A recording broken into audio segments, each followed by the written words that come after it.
Dictatorial power can only come about when the ruler has both the power to make the law and to enforce it.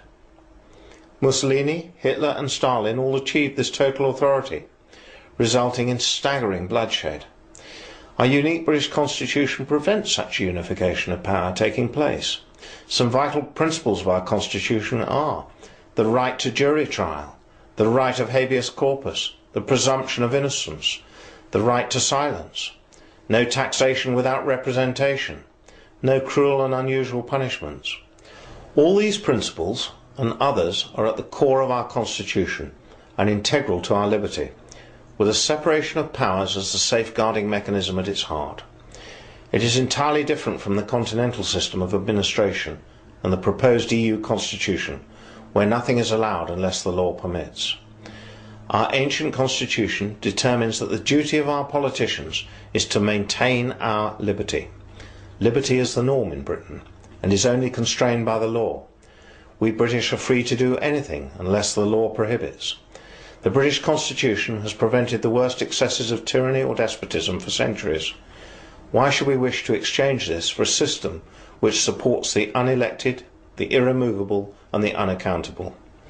The imposition of the EU Constitution will mean the end of the British Constitution, and along with it will go all the protections we have enjoyed for centuries, including our right and our children's right of self-determination. In addition to bringing about the end of our unique British form of freedom, the EU Constitution transfers significant political power to Brussels. This, together with the combined losses brought about by the 5 treaties, means that the British people will no longer be free to govern themselves. We are close to the end game. But the EU Constitution, we were informed, could only be implemented if all 25 countries ratified it. Christopher Booker has been examining whether or not that condition has been observed, and what the EU Constitution really means.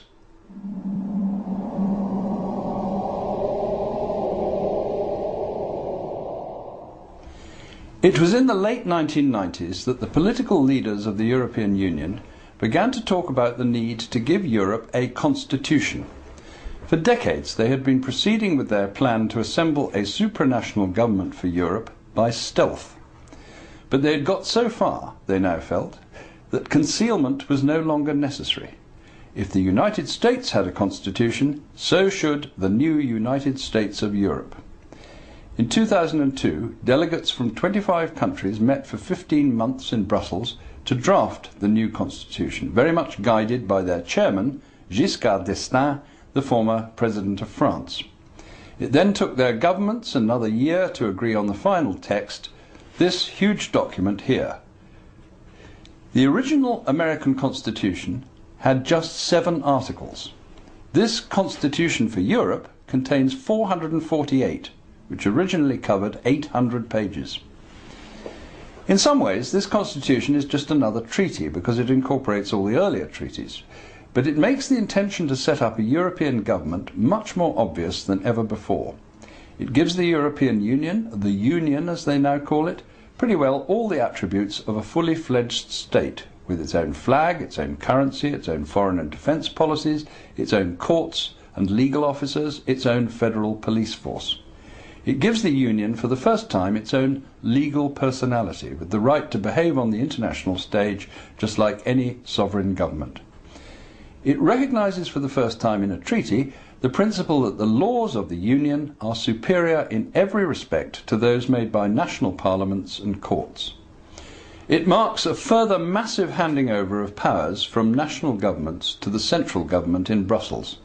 It greatly extends the areas of life where Brussels has the power to dictate policies and laws. It also reduces almost to vanishing point the right of national governments to veto laws which they do not consider in their country's interests. It includes all the 54 articles of the so-called Charter of Fundamental Rights, the document which we were told by a British minister would have no more legal significance than a copy of the Sun newspaper or the Beano.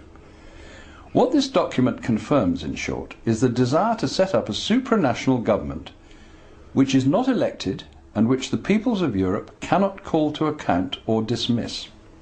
It marks the transformation of Europe, in effect, into a one-party state. Yet this is what the governments of Europe agreed to in our name in 2004. Only in 2005, when it was rejected by the voters of France and Holland, did the plan to impose this constitution on us all at last run into a mighty obstacle. For the moment, it has been put on ice, but there are plenty of people at the top in Europe who are looking for ways to bring it back onto the agenda. Meanwhile, they are already pushing ahead with many of its contents, from a European space programme to a common defence policy, just as if their constitution was already legally in force. They are not going to give up. The EU constitution sweeps up those few areas of governmental power that still, just about, remain British. But what about our economy? Whoever controls the currency controls the country, and at the moment we still have our own currency, the pound sterling. Signing up to the EU constitution would undoubtedly increase the pressure on Britain to enter the single currency. This would mean Britain's economy being controlled by the foreign bankers of the European Central Bank in Frankfurt. Ian Milne has been looking at EU economics.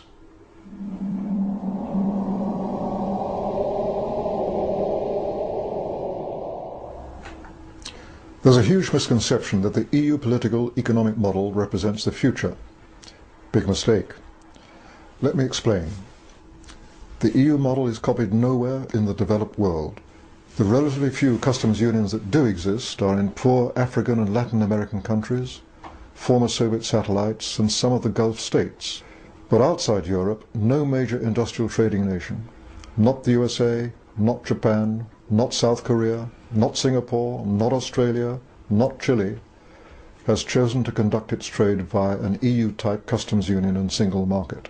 Neither, and here's the killer fact, have tomorrow's economic giants, China and India. All have chosen user-friendly, light-touch, government-to-government arrangements. That's the future, trade-wise. The claim that the UK needs the EU for its trade and jobs is an empty one. Over 90% of the UK economy is not involved in exporting to the EU. The USA, not in the EU, sells more to the EU than the UK does, without paying a penny to Brussels or imposing 1 ounce of EU regulation on the US economy. The UK has a huge and growing deficit on its trade with continental Europe, and the cost of UK membership of the EU massively outweighs the benefit. British access to the 6% of the world's population living in the EU costs us a fortune. The Treasury hands over £250 million of our taxes to Brussels every single week. British access to the other 94% of the world's population outside the EU is free. The fact is, the EU is the past, invented in the 1950s to meet the failures of the 1930s. But in tomorrow's world it'll soon be an irrelevance, overshadowed by the USA, China and India, all of which, as it happens, conduct their business in English. Those are the countries we have to be free to engage with, as equals, to build a better world in the 21st century. It's time this country got out and embraced the future.